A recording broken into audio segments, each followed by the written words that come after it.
is unbelievable. The Sixers win 122-120 at home against the Spurs. They end the game on a 10-0 run against Popovich. I mean, think about this. You're talking about arguably the best coach in the NBA and one of the greatest ever. They're up, 8 with 2.5 minutes left? And we hold them to nothing? And we come back and make plays down the stretch? I mean, that was seriously a phenomenal win. A gut check win. And I am so proud of this basketball team. Let me just throw this out there. It's not related to the Sixers. My computer is still being fixed, and I should have it within a week. So that is why this is the setup. But regardless, back to basketball. Wow. And the monster nights by Joel Embiid and Ben Simmons and JJ and even the bench. Now let's get into this stretch here that brought the Sixers back into this game. So Bellinelli hits this three-pointer. I mean, he's fading to the right. It looks obnoxious. It looks like it's impossible. Drains it. And you hear a little bit of the crowd, and you feel it emotionally. Ooh. But then what happens? Here are the Sixers. Ben Simmons with a monster dunk. Joel Embiid with a block. That leads to a Landry Shamet corner three. We're sitting there, let's go. JJ Redick, 4-point play as he drains the three and gets fouled. Let's go. Unbelievable. We take the lead with that. We're up 1. Turnover by the Spurs. They try and put it in the post. It was a bad throw. It goes out of bounds. Now, last offensive possession here. I didn't love it. Ben Simmons was attacking. He stops. He tells Embiid to come up higher. He gives it to Embiid. Embiid tries to do work, but he ends up going up to the glass, and it doesn't work. It was not successful. I didn't love that last play, but it's okay because here's why. DeMar DeRozan has an opportunity to cut the corner on Wilson Chandler. And Wilson Chandler makes an outstanding defensive play. This basketball game was filled with offense. We had the Spurs shooting 60% from the field after 3 quarters and even a big-time stretch throughout the 4th quarter. That's obnoxious. But down the stretch, in the last few minutes, the defense was elite, blocking, playing tough. It's crazy how after so many minutes, 45 minutes of just not playing defense at all, not playing good D, we shut it down for the last 3 and we get the job done. I mean, listen, I'm stoked about it. I really am. It's just funny how that plays out. Now, you can yell at the Sixers and say that was horrible D all night long, but we were keeping up the pace, and that's why I can't sit there and just absolutely kill them for it. Yeah, I wasn't thrilled, but we were keeping up the pace and staying in this basketball game as well.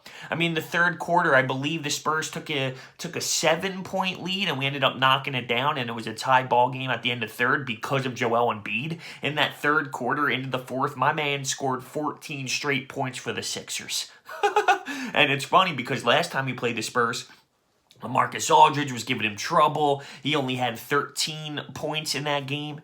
And now it's kind of switched around. LaMarcus Aldridge only had 13. Joel Embiid with 33 and 19. Ben with a triple-double. He finishes with 21, 15, and 10. JJ with some monster buckets, 19. But that finished play by Wilson Chandler at the rim was awesome. It was electric. But it wasn't finished because Corey Brewer gets the ball. Another great game by him when it comes to emotion. He gets the nod because Jimmy Butler couldn't go tonight once again because of the wrist. But with 1 second left, he goes to the free throw line. He hits 1 of 2. So now we're up 2, 122-120. They have 1 second left. And you know Popovich, you know Bellinelli. There's going to be a big-time play there potentially. But Ben Simmons on the defensive side of the ball makes a play, and they don't even get a shot. They don't even get an opportunity. The defense down the stretch, after not being there all day long, was awesome and won them the basketball game. One thing I want to mention, we didn't have a turnover until 17 minutes into this basketball game. That's remarkable. We finished with 12 turnovers. And that's why I was so crazy that this game was tight, because it came down to our defense not being the greatest, of course, until the end. But when you look at it, we shot the ball extremely well. We didn't turn the ball over. We had amazing second chance opportunities. We did great on the offensive side of the glass. We did everything well enough when you look at our statistics. That really shouldn't even been a close game. But when you allow a team to shoot 60% from the field throughout, 95% of the game, they're going to stay in it.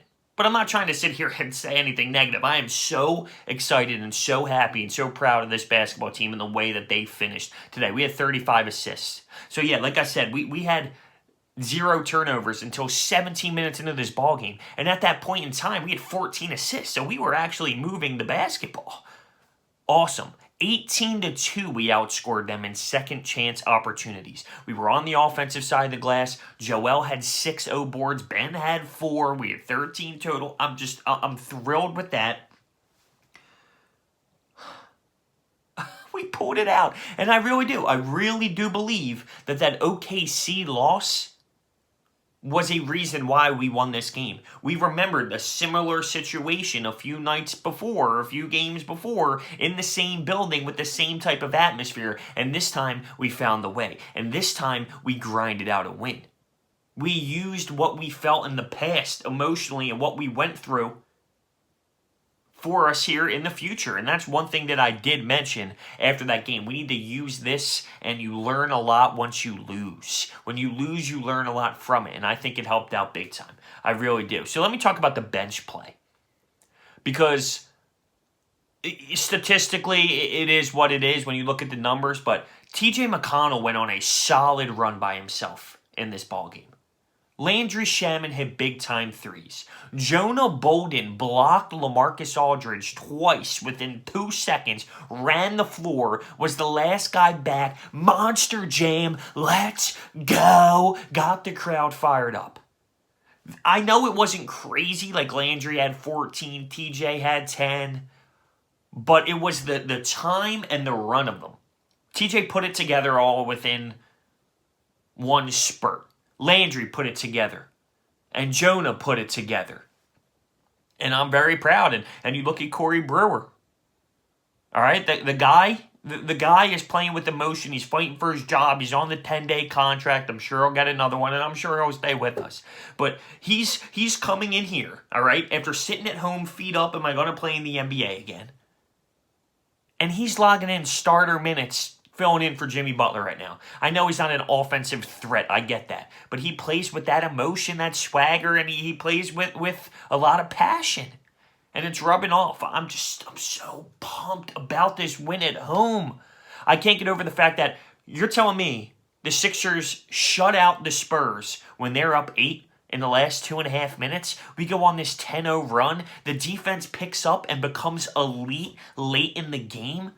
2 monster blocks, a big 3, a huge 4-point play. The execution was outstanding. Now, here's the Brett Brown haters. All right, the Brett Brown haters are going to say, with 5 minutes left in a one-possession game, he took out Ben Simmons and Joel Embiid. I get that. I disagreed with that completely, even though it worked out. What Brett Brown said was he was trying to save them for the end of the game. He didn't want them to get too tired. And I mean, listen, it worked out. It worked out. I didn't love it. I definitely still don't love it. But, I mean, it is what it is. I wouldn't do it. But we won the basketball game. And a lot of people crush Brett Brown. Crush him. But you got to give him credit for that game plan against Houston. You got to give him credit for the execution down the stretch in this game. The Sixers did a great job. And I just look at that stretch, that last 2.5 minutes. And for this team to do that, it's amazing. Because that's a great basketball team, and it's a very well-coached team on the other side. So what a phenomenal win. You got Brett Brown and Popovich going on their morning walks together. That's what they do. They do their power walks. They walk before they play each other. They've been together for how many years before that, and they're best friends. And it's just, hey, man, Brett Brown comes out on top today, and it was awesome. It was really awesome to see. It was a nail-biter, but the Sixers prevail. That's what they do. They come out when they needed to late.